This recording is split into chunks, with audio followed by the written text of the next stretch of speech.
So I got some shoes. What do we think? These are from JW PEI, and I'm nothing if not a sucker for anything I can lean into a Knightcore look. Hey, what's up, dude? I'm a knight. As soon as I received them, I knew I wanted to wear them to the next fantasy ball or event that I went to. So I've sat on them for a few months, just waiting for the right event. And now I'm a week out from a fantasy ball, and I still only have the shoes. But I have an idea. A few months ago, I saw this dress from Annie's Ibiza on social media somewhere, and I thought, that's the one. That's the dress I want to wear with these shoes. But then I saw the price tag. And since I don't have a couple $1,000s laying around, I decided that I'm going to actually try and create something kind of based off of this dress, but make a few changes that will better meet my needs. And in this case, right off the bat, that means making it a longer gown. Though I still want to keep the idea of the thin panels connected at the bodice, then flaring from the waist down. Also, instead of doing years of beading work, as would be required to actually recreate the Annie's dress, I'm going to use a silver mirrored vinyl that actually matches the shoes perfectly, and keep my fingers crossed that I can sew through it well enough to make it work for apparel. So I need to figure out how to pattern this dress, specifically the bodice, which is structured in a way that's sort of reminiscent of armor. At least that's how I'm choosing to interpret it. I know I'm gonna need a corset in here somewhere, but to start, I'm just gonna get a couple 2-inch strips of muslin and start figuring out where I need to be placing these panels and just kind of map out what I need from the neckline to the waistline.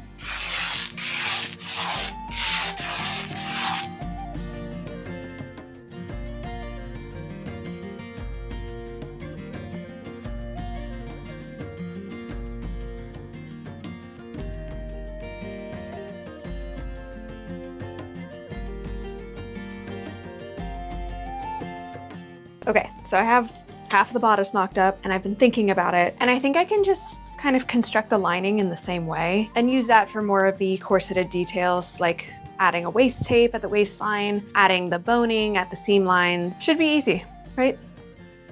Let's maybe mock this up. Yeah, I think that's gonna work great. I'm maybe worried just a little bit about this like bit of a shelf here, but I'm leaning into it being less like puckering and more like mimicking what a breastplate might do. So now that we have a plan for the corset, it's time to cut the vinyl. There she is. Now these pieces are going to be the same width and layout as my current mock-up, but need to be long enough to, I think, reach the floor. I think that's what I'm planning on. And I don't think that's gonna be much of a problem. I was a little worried about whether or not I would have enough. I am still nervous about whether or not this is gonna work, but we're not gonna find out until we start trying, so let's go.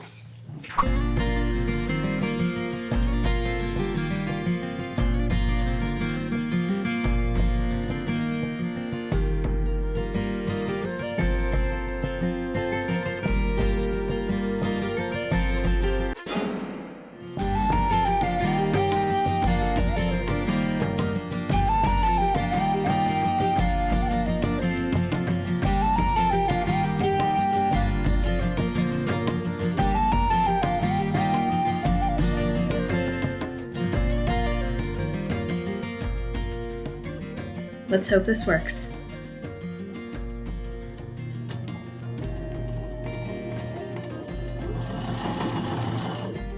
Easy. Yes, we are in there.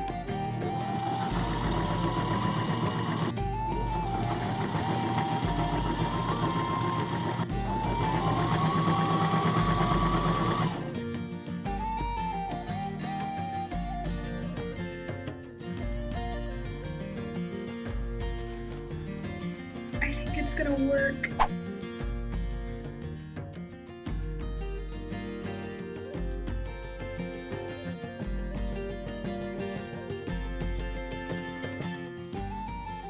Since I couldn't use my iron on this plastic vinyl material because it would melt, I rigged up some weights to just try to reinforce the seams in the directions that I wanted them to go. It helped a little, but overall, not super helpful, but either way, on to the skirt construction. So from the waist down, I needed to figure out how to pattern out the godets. I think I'm saying that right. And then I needed to figure out how much, or I guess how many, I can get out of the fabric that I have, which is not very much. I needed 15 godets, and I only had about 2 yards of fabric, so a lot of math was involved. So I was feeling a little anxious about how the godets were going to affect the shape of the dress and whether or not I'd be able to fit into it, but I'm pretty sure that what I have patterned out is going to work just fine. My test godet worked out nicely, and I don't think I'm straining the material in any capacity. So I'm gonna move forward. Let's hope this isn't a bad idea.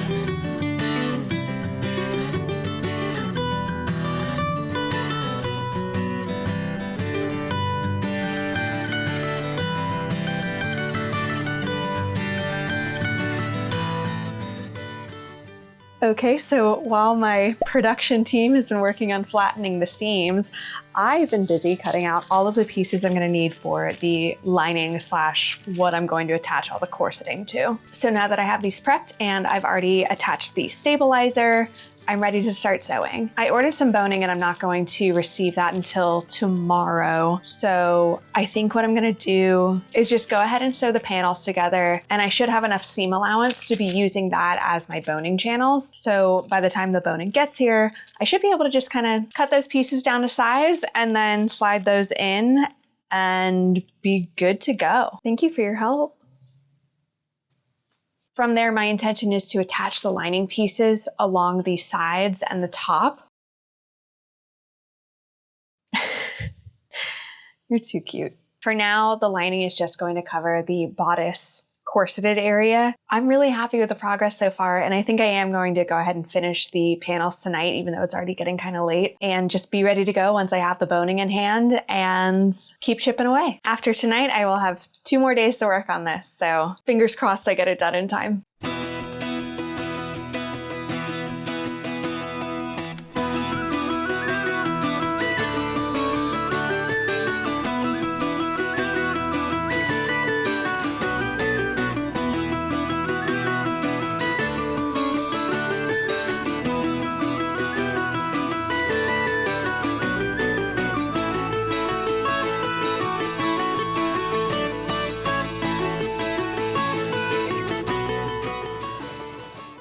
I may be flying too close to the sun, but I've started down a path I cannot stop. I found this really dainty, tiny little rhinestone trim that is such a small detail, but I really feel like it's elevating the whole piece away from just wrapping myself in mirror vinyl. I'm also at this point just kind of letting it dangle down so you can see it a little bit more readily against the black, and it adds just a little bit more movement too. And I think if I add 1 for each seam, which is 15 seams, 16 seams maybe, it just feels pretty. And I'm absolutely taking inspiration from the original dress too, which had some sort of rhinestone, gemstone adornments along the seams. So am I biting off more than I can chew? Maybe. This took me maybe an hour, and doing that for each seam, you can see how that's gonna start racking up a little bit. So hopefully I get to each seam, but even if I have to stop with just the front or every other seam or something like that, then so be it. But I have a lot of hand stitching ahead of me, so I'm gonna buckle down.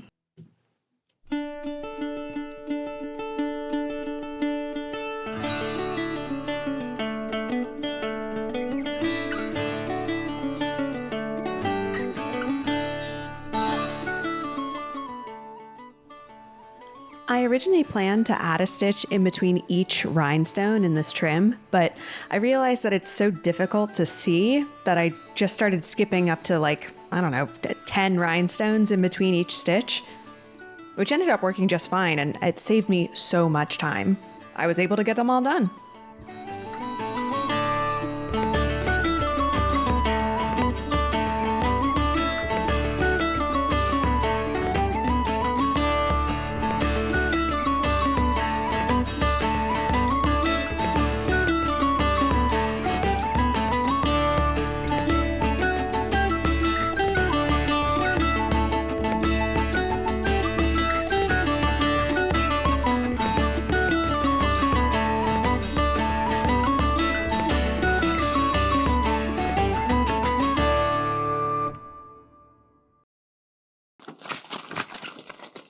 Okay, well, it is the last day I have to work on this, and I am like 12 stitches away from being done with adding the rhinestone trim. And I'm just so pleased with how it's turning out. This is such a nice little detail. I'm glad I've put the time in for it. I only have a few things left to do. I just need to add the boning to the boning channels in the lining.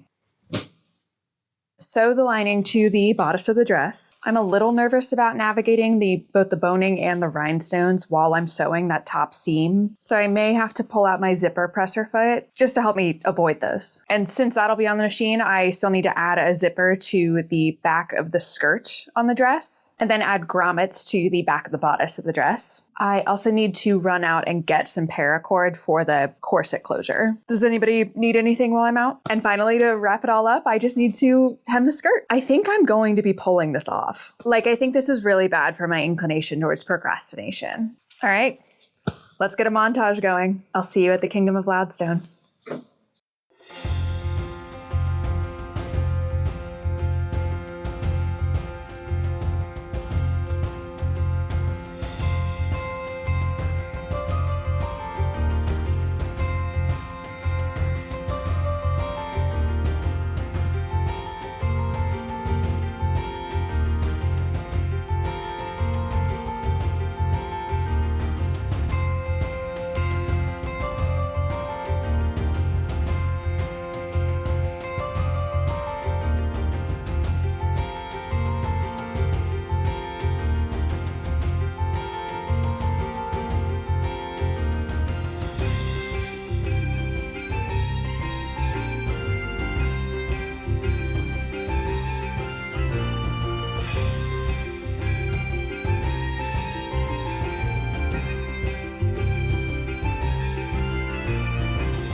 Upon arriving to the Kingdom of Loudstone Ball, after saying hello to some friends and checking out the market, I made my way up to greet the host of the ball, Queen Hortensia. That's my friend. Hello, Queen Hortensia. Hannah, a pleasure and a gift to be in your presence.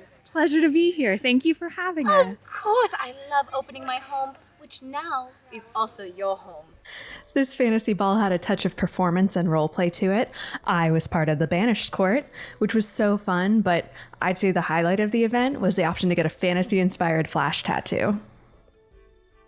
I chose to wait until dinner before changing out of one of the casual fantasy dresses I made in my last video and into the absolute disco ball of a gown that this project turned out to be. I love it.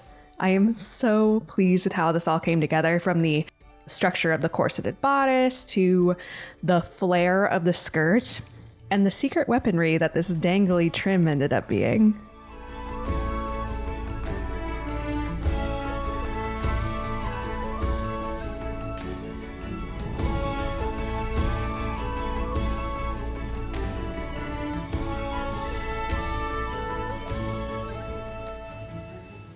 There are still a few things I need to fix up before hanging this one in the closet, like actually sewing the hem, oops, and adding a hook and eye above the zipper closure.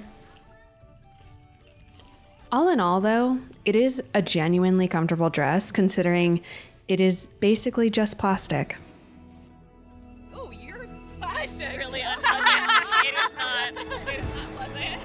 Oh my god, the shoes. But I received so much hyping up from my friends and people I met at the ball, it made the scramble to get this done in time so worthwhile to me.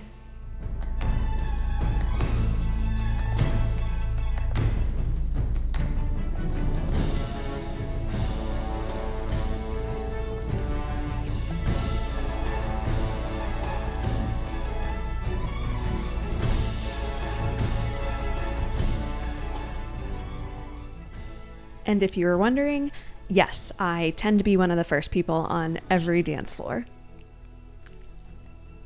And after some spinning around and fake sword fighting with my friends, as well as belting out some Chapel Roan, the Kingdom of Loudstone held a costume contest for each court, and I'm very glad to have turned on my camera for the now unbanished court's costume contest.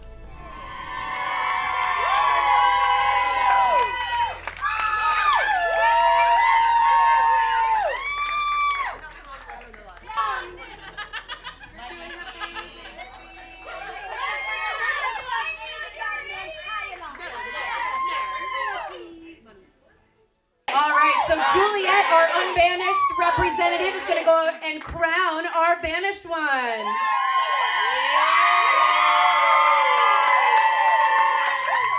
Needless to say, this was so much fun, and if you had as much fun as I did, it would mean the world to me if you would like and subscribe.